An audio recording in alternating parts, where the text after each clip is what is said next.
Yeah, there's a lot of news. Yeah. Man, this looks good too. All right. Should I go ahead and start? Yes. All right, and welcome to the Game Theory Podcast. This is episode 110. We're talking about stuff. This is part one, so we're going to be talking about news and reviews. Yes. I have a camera on, and I may be filthy. I am some kind of sick. I think I ate wings last night, and my wife and I both got sick. I don't know what's going on. David. That's Food's risky business, man. You never know. You could get poisoned at any time. Yeah, exactly. But anyway, yeah, pretty good. We didn't have it last week because I was in Colorado and we didn't have any recording equipment. Yes, we were having a little Colorado break. How did you enjoy your visit to my lovely state?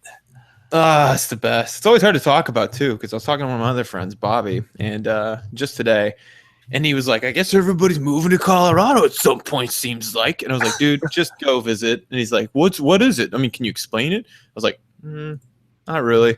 Like, I'm not even a weed guy. Like, I can't seem to do it without dying. I tried it legally there, and I always feel like I'm dying." It's true. Even when I took like a quarter of the dosage or whatever, it was this little drink that had THC in it. Nope, I do not. I feel like I'm gonna have a panic attack every single time. But I'm not even that kind of guy. I just love nature. I like healthy stuff. Like here, I'm not kidding you. If you try to get an appetizer somewhere, it's fried. Like you order a beer, they'll offer to fry it. It's just something about the South. I'm joking about that mostly, but like no menus have like, let's say, a vegetarian option. I'm not a vegetarian. It just seems to say something that they care about, I don't know, health or something, because it's crazy. Everything's like there's literally a place here, and I actually love it, but there's literally a place here that well, there's two places right next door to each other, and one of them is called Beurre, which is like a bastardization of, the French word beurre, I think, for butter. And the one right next to it, its mascot is lard. Like, like just an anthropomorphic lard. Well, it's a pig, and then below it is just a bucket of lard with a ladle in it. A ladle, David. Not a spoon or a measuring equipment. A ladle. It's like, that's an approximation device if I've ever heard of one. But anyway, they're like clean eating. There's not everywhere, of course. I'm just saying it was there. I didn't even notice I didn't have it until you get there, and I was like, oh my god, they have 3 vegetarian options. That's just weird to me. Yeah, they're pretty health crazy here because of all the outdoor stuff. So hiking, mountain biking, running. And the first thing I noticed when I moved here is I go into a restaurant, it's like, try our, gluten-free option. Try our locally grown organic pork. Try our this and that. Yeah, that too. The all that locally grown stuff, like that doesn't happen here. It's weird. Anyway. It's a weird blend of hipster and libertarian conservative. That's like how I would describe Colorado. Yeah, that's pretty much it. But yeah, so I try to talk to him about it. I really enjoy it, man. Every time I go out there, it's beautiful. The people are just different. You look around, and down here, I'm very sad to say, we are number 1 in heart disease and morbid obesity, not just obesity. Up there, it's like rare. I saw one, literally one is how many I registered, and everyone else was kind of normal. It was weird. Just a weird thing. Well, it was fun having you guys. We got to play some D&D, which is a rare thing to play in person. Oh yeah, we'll have to talk about that. That was fun. Yeah. But for now, should we go into the news? Fuck yeah, let's go into the news.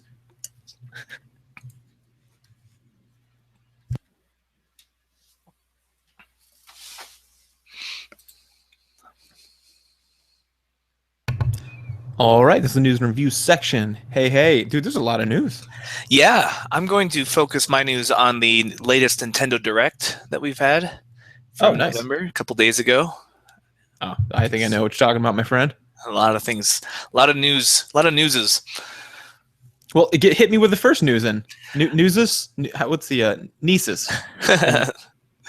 All right. Now, imagine that you are facing off in ultimate battle against Mario, and he's coming at you, and all you have to defend yourself is a giant sword bigger than you are and a few limit breaks. What? Cloud. You must be talking. Yes. Holy cow! So how did this happen? Nintendo doesn't own SquareSoft, does it? No, they don't. But they've just been adding DLC from just other franchises. I guess. I guess from what I can tell, what they're planning on doing with Smash Brothers is making the Wii U 3DS version the final in the series, and then just keeping updating it throughout its life with new characters and levels and stuff. Wow. Okay, makes sense.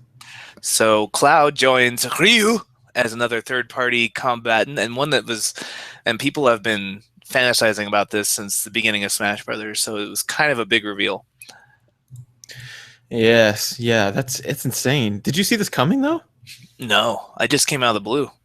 Yeah, I didn't hear anything about this. It's insane. Have you played him? No, he's not out yet. He will be released, I think, in December. Okay, I had the feeling he was out. All this hype then for just hearing about him. Just the announcement, yeah. He was like on every news source that I get my thing from. Like on Twitter, I follow like probably 20, well more than that, probably like 40 people so many different sites are just losing their shit. But I don't know, man. That's pretty exciting. Do you think he'll be your main? No, I'm not as into Final Fantasy VII as some people, but I did get a lot of nostalgia listening to the battle music from the new level that's coming out with him, the Midgard level. I haven't heard of it. Yeah, I'll definitely pick him up. I've been pretty faithful getting the DLC on Smash Brothers. I just like the model of new fighters coming out every couple months. Yeah, that is awesome. That's yeah, good for Nintendo. And I'm glad that they have zero fucks to give apparently about copyright laws. Yeah, they didn't even ask permission. They're just like, hey, let's put Cloud in this. You think anyone will notice? And they probably called up SquareSoft and they're like, guys, did you see the news? See what we did? You guys should be so hyped.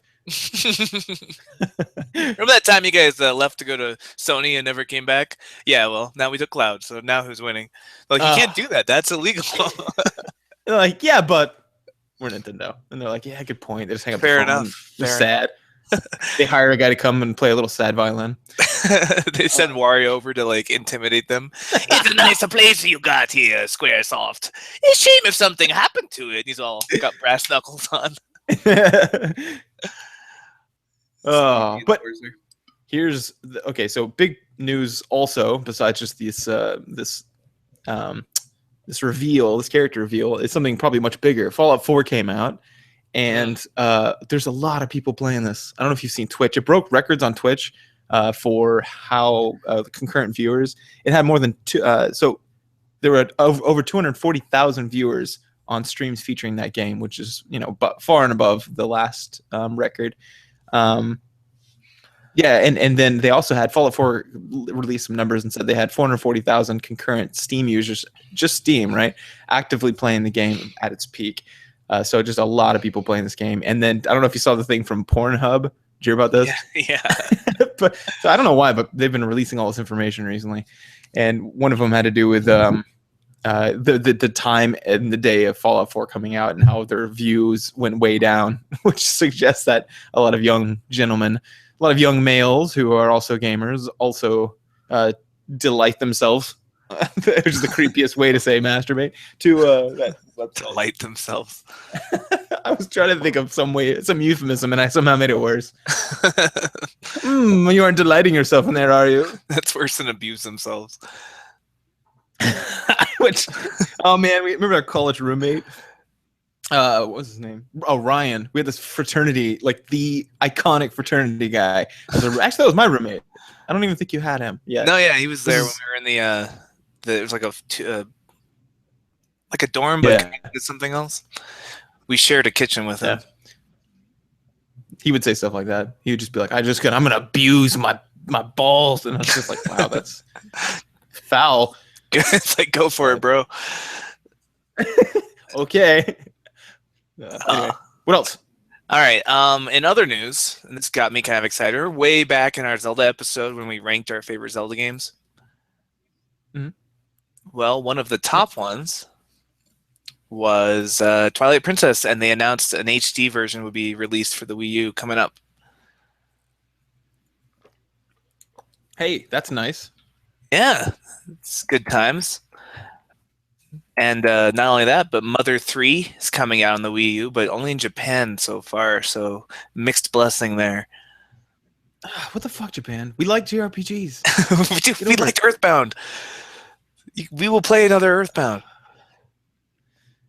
But Man. exciting news for people who have been listening to the show and have been just kind of tired of hearing how great the Wii U is and how unsung it is. Well, you're going to hear some more, but now you have a chance to jump in. There's a Black Friday bundle that's been announced for Walmart on Black Friday. $250 gets you a Wii U and Super Smash Brothers and Splatoon, which are both games that you should definitely buy if you have a Wii U. So getting them for free is a bonus. Hey, and it's the 32 gigabyte deluxe version of the Wii U console, which Yes. I can attest you'll need all of that. Like I download games like because I guess I'm used to Steam where you just pay for the game. Why do you need the digital copy? Mhm. And I mean, or why do you need anything other than the digital copy? And I've already run out of space quickly, so definitely it's a great price. Yeah, definitely. Something I keep falling back $250. on. Yeah. I keep falling back on that Community reference where the dean comes in and he's like, I think we've gone too far. I've been referencing that a lot. I think I've gone too far But with speaking this. of Toys R Us it's going to have a sick Black Friday deal too. They have that same deal for $279 or something like that, but they're also going to have a lot of video games in general. So keep an eye out. Yep. They announced Fire Emblem Fates. It's coming out in 2 different packages, and there's an $80 special edition. So as far as I can tell, it's the same game but 2 different stories.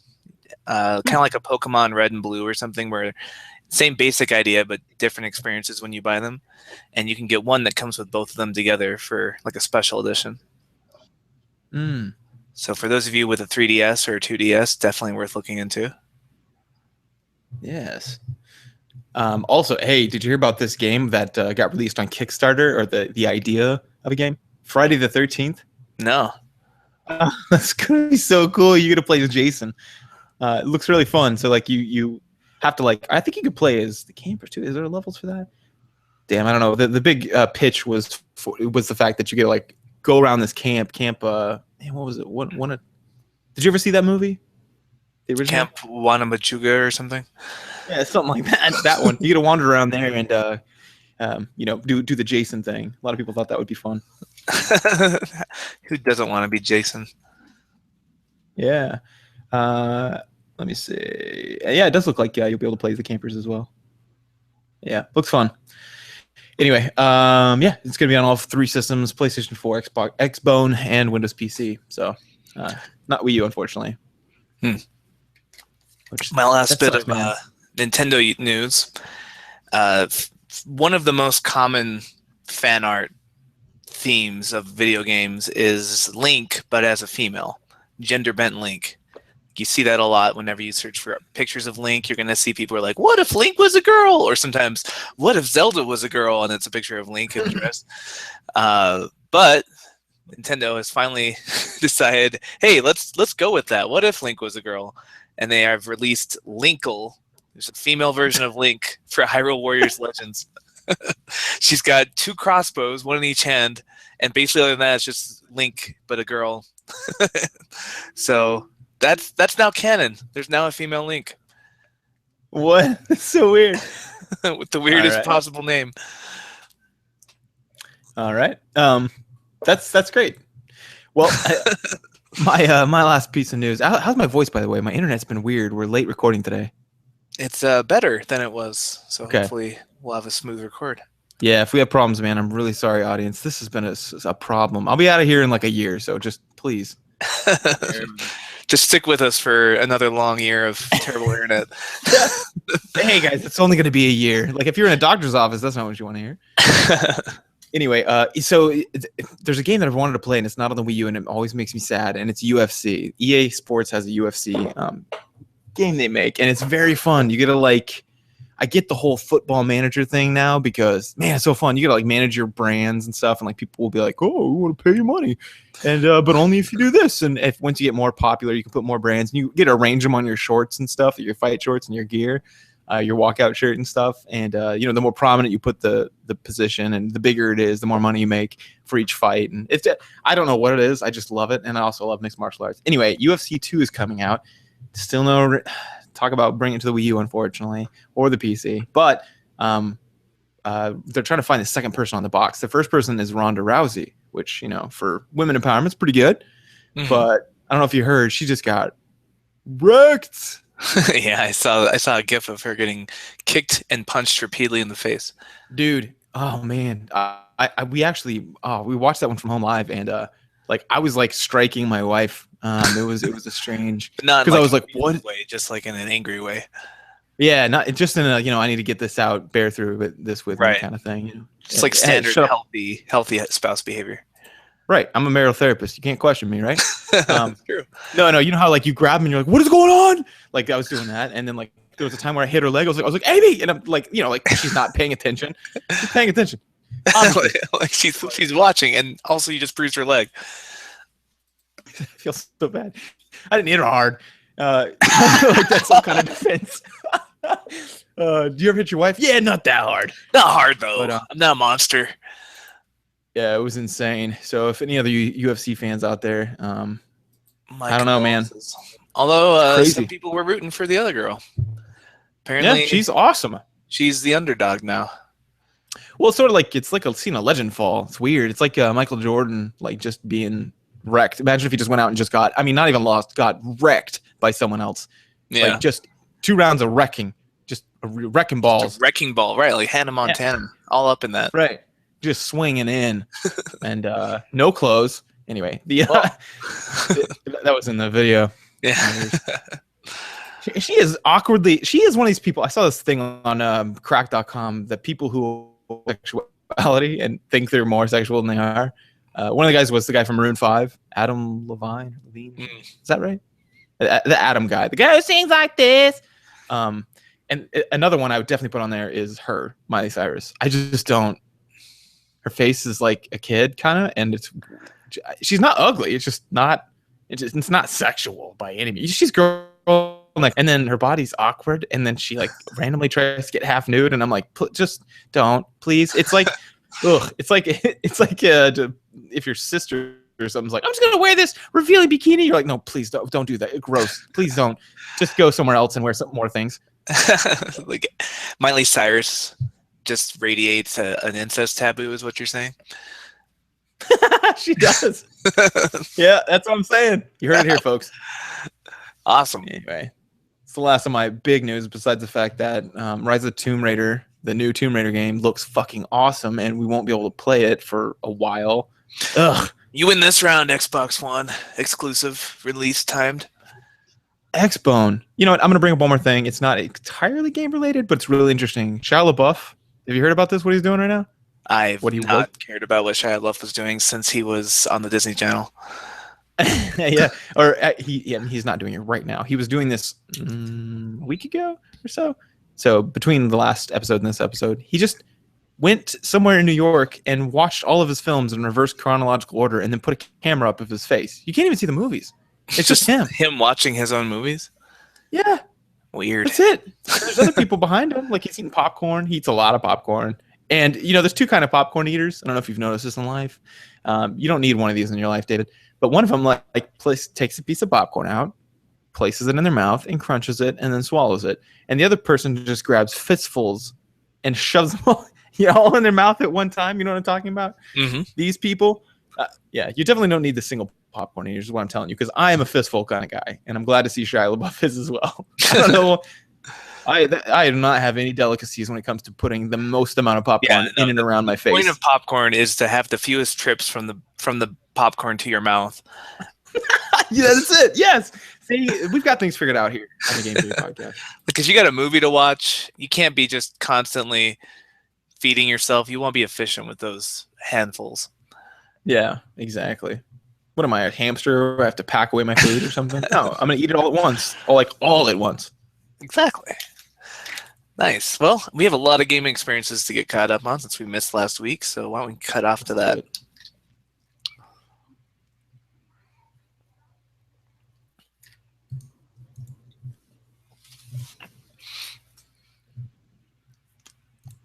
Yo, what up? This your boy.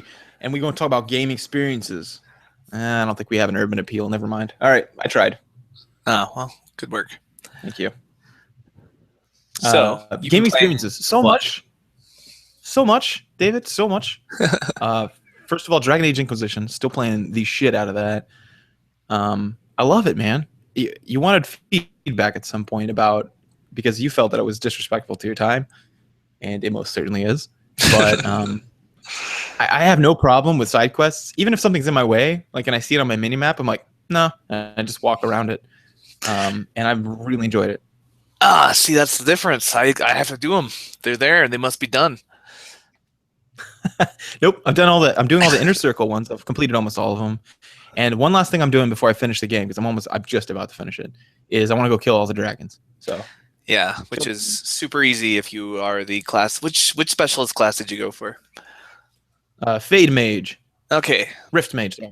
Rift Mage. How's that treating you?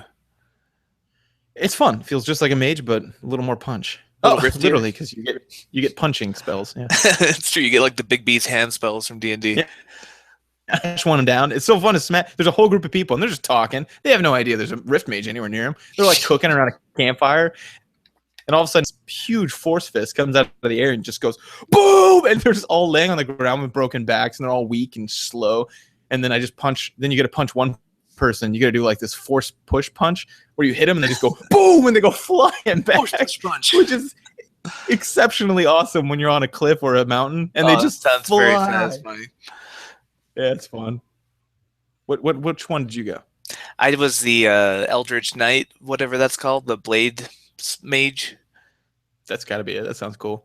Yeah, it was so overpowered. Their whole mechanic is based around whenever they deal damage, you can refill your shields from dealing damage, and so you just get that shield on you, and you've got it your spirit tree maxed out, so you've got super shields already, and you just wait in there and just hold the attack button, and you'll just maintain a force field. I killed all the Elder Dragons just kind of by myself. As my friends died, I just was like, don't need you. Just gonna hold this button until I win. Oh, that sucks. Yeah. That's not very fun. That's too bad. I've had some really satisfying battles with those, because the dragon's flying around. It shoots this massive fireball, and I'm like, oh, and I'm looking at my cooldown, and I'm like, is my barrier going to make it before that fireball destroys us all? And I'm like, oh, and then at the last second, I was like, select. You press select to stop time basically and use the old school RPG one at a time thing. I'm like, oh, I just got the barrier, and I get it up just in time, and the fireball, whiffs off of us, and we're all fine. So it's been fun. That and giants are fun too. Yeah. No, I stopped having fun in combat after I chose my specialty class. That was my biggest thing of advice to you. I was like, don't be the Eldritch Knight. It sounds like a cool concept, but you'll stop having fun because you'll be unstoppable. Yeah, you're too busy wondering if you could rather than if you should. I never stopped to ask if I should. Yeah, I'm still having a great time. That's really fun, and I will go kill those dragons. That's something that they did a lot better than Skyrim. As much shit as I talk about Skyrim, that's a fun game. I get it. I get that it's a fun game. It just didn't resonate with me.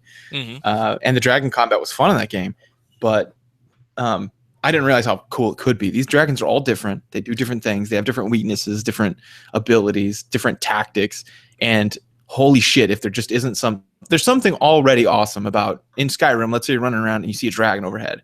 There's this awe factor, right? And then the music kicks on. If I remember right, there was dragon music in Skyrim. At least it felt like there was.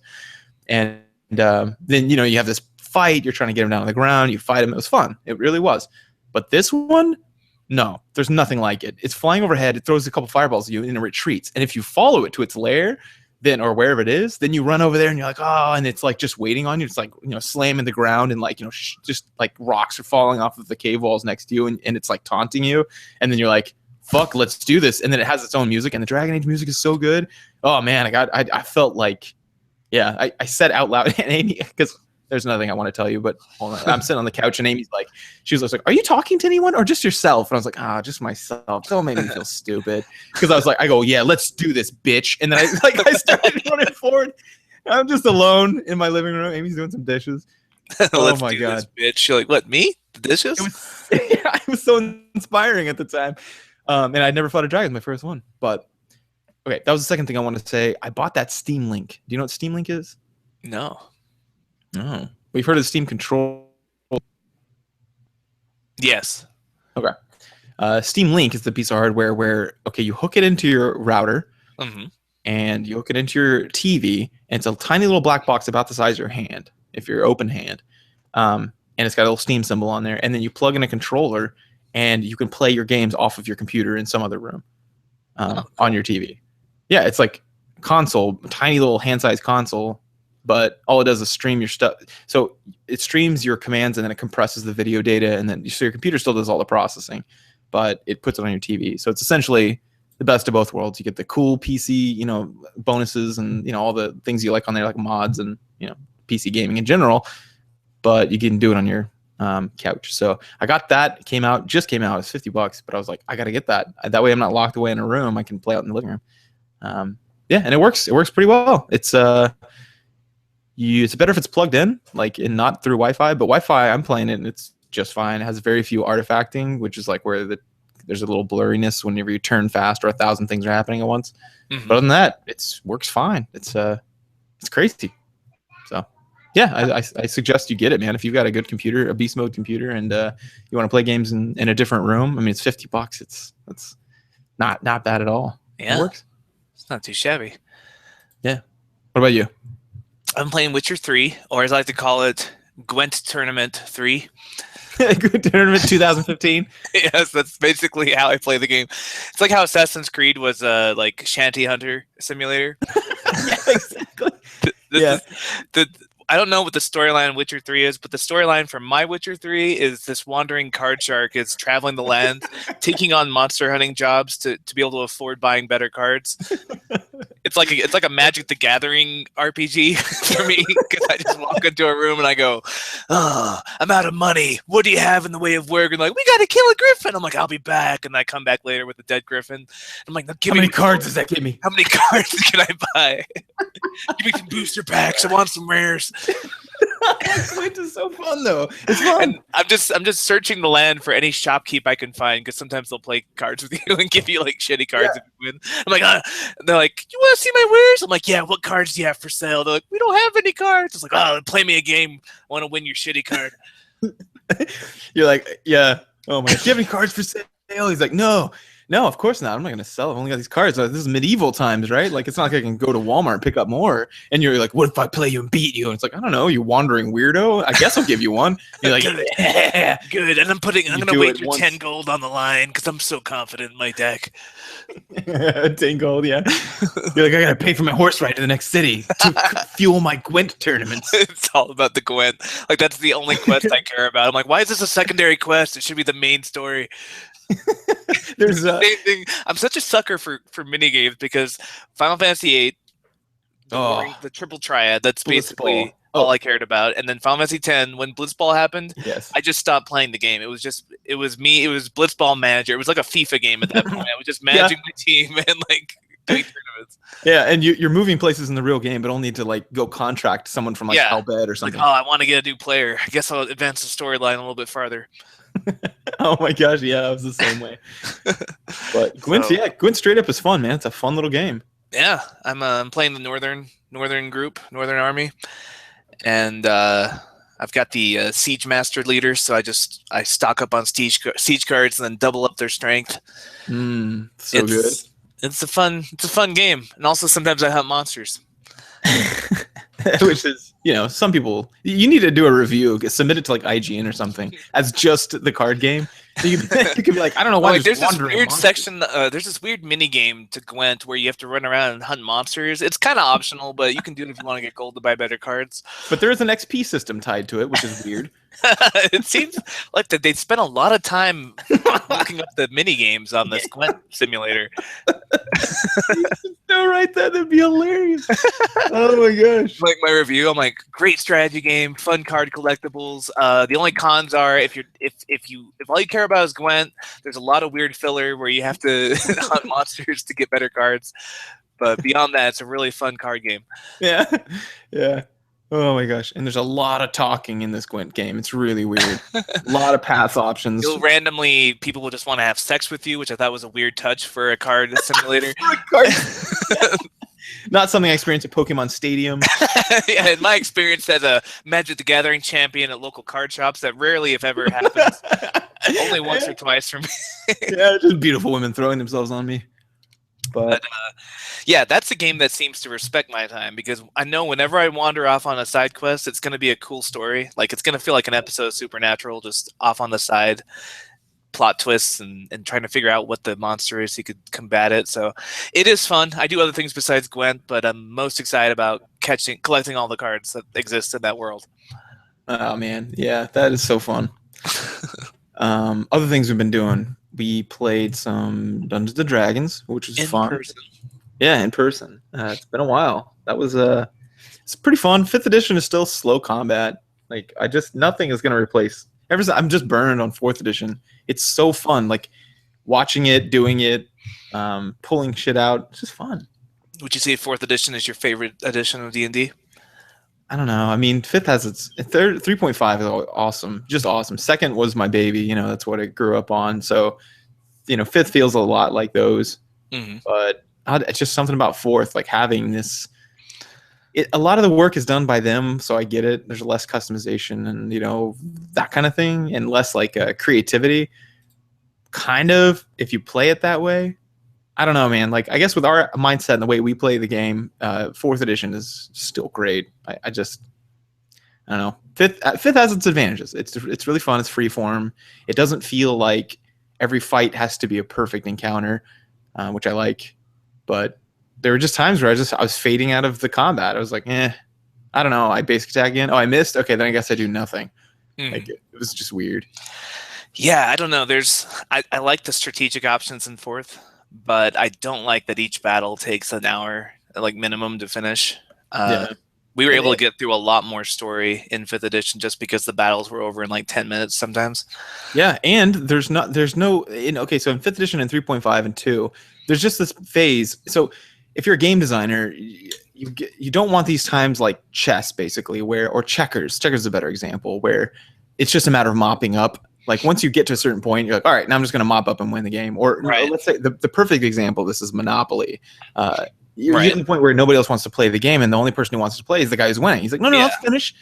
There's a tipping point where you know who's going to win, and in Monopoly, that takes place way too long before the game's actually over. Yeah, and in 5th edition, there's some of that too. Like, in 4th edition, you can have a lot of explosive combat. You know, there's a lot of minions involved, and, you know, and it's expected, that kind of thing.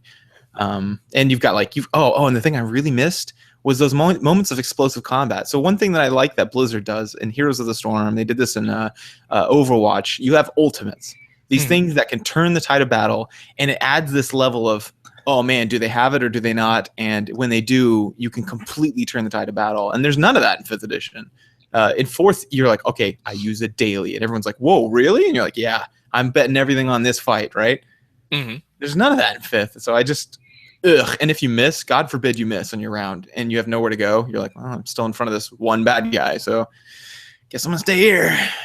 Yeah, although in my experience, 4th edition suffered a lot more for the battle is over long before it should be over, because everything has so many hit points. So like, even after you'd mopped up and there were like 2 bruisers left, and you're like, well, we're gonna win, but it's just a matter of how many rounds it's gonna take. Whereas in 5th, because at least at low levels we had so few hit points, it never felt like we were completely safe until the battle was over. It's never like, oh, we're definitely gonna win, just because one bad hit and you could go down. Yeah, I guess that's true. There were those. I think that's a matter of bad DMing, honestly, because I did that a lot, where I put in like 2 soldiers, you know, which soldiers in 4th edition are these just hit point bullet sponges, or sorry, I say bullet sponges because I know the video games, but hit point sponges where they just stick there, and they're meant to be sticky and big, and that's it, like a tank, right? And it'd be like fighting 5 tanks in a MOBA. It's just not interesting. Right. So I think if you put lurkers or these little, like, you know, kind of like backstabbing rogues or that kind of thing in, then you get a lot more explosive fun. But yeah, you could definitely fuck up in 4th edition pretty easily. I think my ideal would be something that captured, because what I liked about 5th is we could sneak up on like the guards and take 2 of them out before the fight even started. Yeah. Because the monsters didn't have like 60 hit points all the time. And so we could have like small skirmishes where we just mop it up in 2 rounds and move on. I would like something like that, but then like maybe 2 or 3 set piece battles for each adventure where we used 4th edition rules and actually had like that tactical miniatures kind of game, because I like that too. But I like the ability to be like, okay, you turn a corner and there's 2 guards and we don't have to start up a whole new fight. It's just like, all right, 2 guards. All right, this will be another 5 rounds. Let's see how this goes. That's true. Maybe if we combine both and like have, you know, I don't know, a freeform system. Yeah, some kind of like thing where there's skirmishes that use the 5th edition rules, and then there's set battles that use 4th edition rules. Yeah, that would be rad. Yeah, but yeah, it was fun though. I had a good time. I enjoyed myself. You were a halfling monk. Yeah, which was fun. I never played a halfling before. And the monk is really good in 5th edition. Holy shit. Yeah. All the punches. Yeah, you weren't even using a weapon, and you were still quite the lethal little monster. Yeah, I was a little piece of shit. Just this ankle biting bastard. Putting your knees in everyone's faces.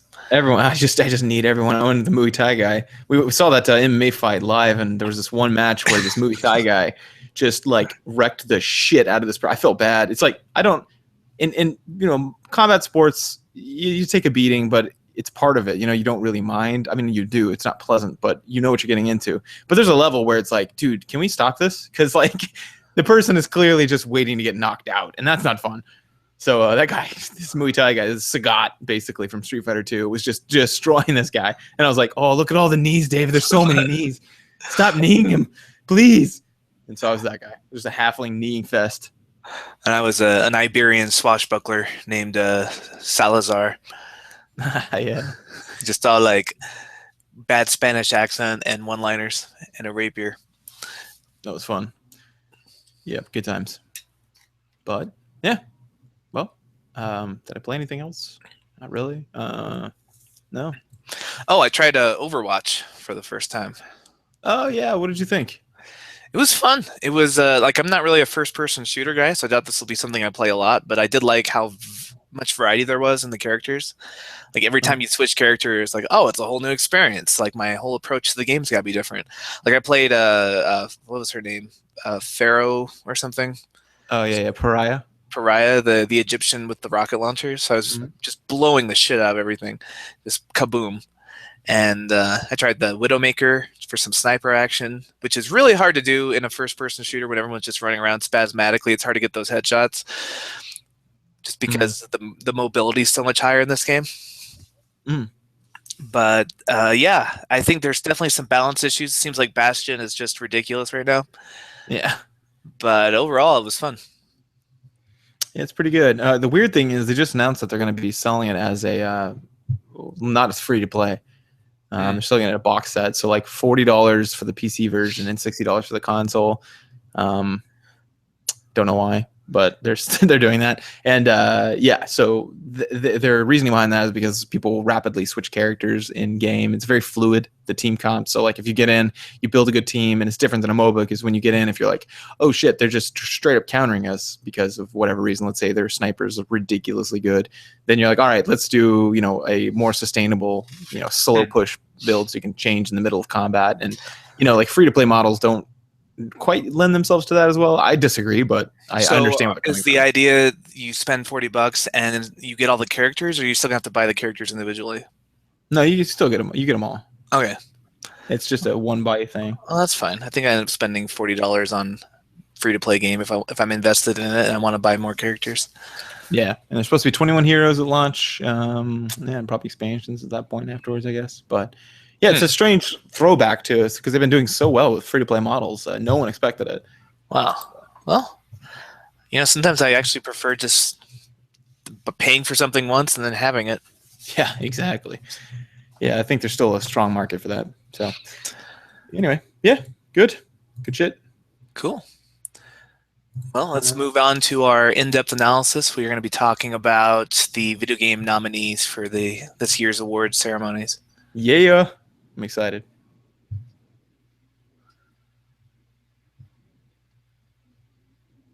All right, do you want to start a new one or just go? We can just go. I can just drop a bumper in between. Yeah. How long have we been at it? I don't know. All right. I'll bring us back in, I guess. All right, welcome to the in-game. Wow, already messed it up. The in-depth analysis portion where we give our thoughts and I don't know, geekeries about the main topic, which we're going to be talking about the Game Awards for 2015. They take place December 3rd. They start December 3rd, and I think they wrap up the same day. And there's some interesting picks this year, so I thought we'd go over it. We did that last year, and it's always a lot of fun. Indeed. So Let's start with something. We'll do game of the year last, I think, because that's kind of the big one, right? yes. All right, let's do the most boring one first. This, I think, which is the best fan creation off of a game. So this has to have a game that involves the ability of people to either mod it through like PC or maybe the game's built around it, like Super Mario Maker. So yeah, should I just rattle them off? Yeah, read them off. See what we got. So one is GTA 5 Targets from Hoodoo Operator. I don't know what that is. I'm sorry. I was gonna Google it, but I didn't quite do. But yeah, some kind of mod where I presumably shoot targets. But that's up. That fan creation is up for an award.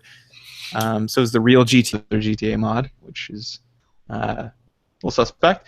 But then Portal Stories from Prism Studios, Mel, which is interesting. I always like when people put narratives in. So you're putting all your eggs in the Witcher 3 basket? Yes.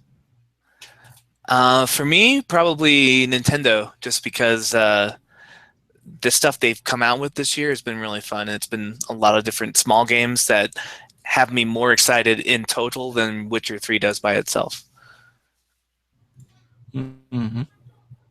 All right, and the one we've all been waiting for, Game of the Year.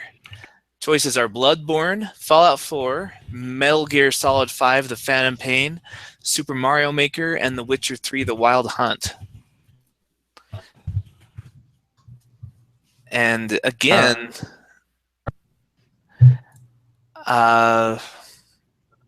man, it's just kind of a list that I'm not that excited about.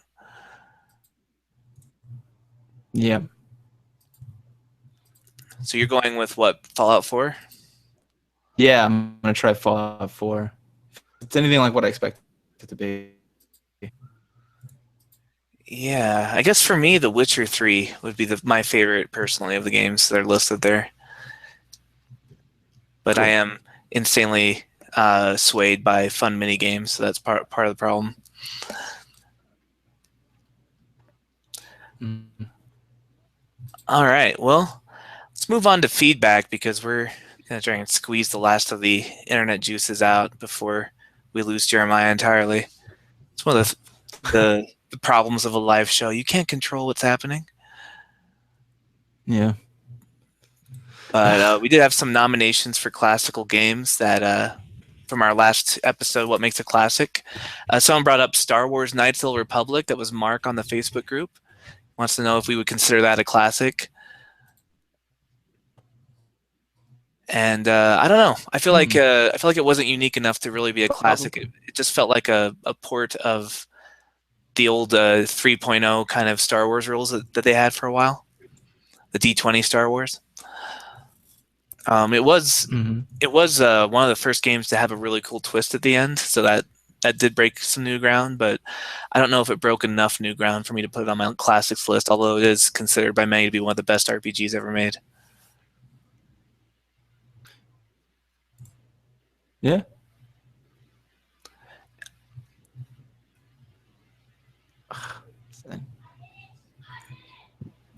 Cool. Well, there's a little bit more feedback, but we should probably just call it quits while we still have some way of communicating through Jeremiah's Mississippi internet. So, sorry about the technical difficulties, but that's just the perils of Mississippi. You just got to deal with that. What are the worst? The sheer hearing your broken voice, and all I could hear is something about the worst. It just puts a bow on this Mississippi day. So until next week, I am David, and I live in a first world country, so you can probably hear me. And I'm Jeremiah. I'm in Mississippi. That was Jeremiah. That's him speaking. So I'm going to go ahead and call it. Call it. Time of death, 5:03 p.m.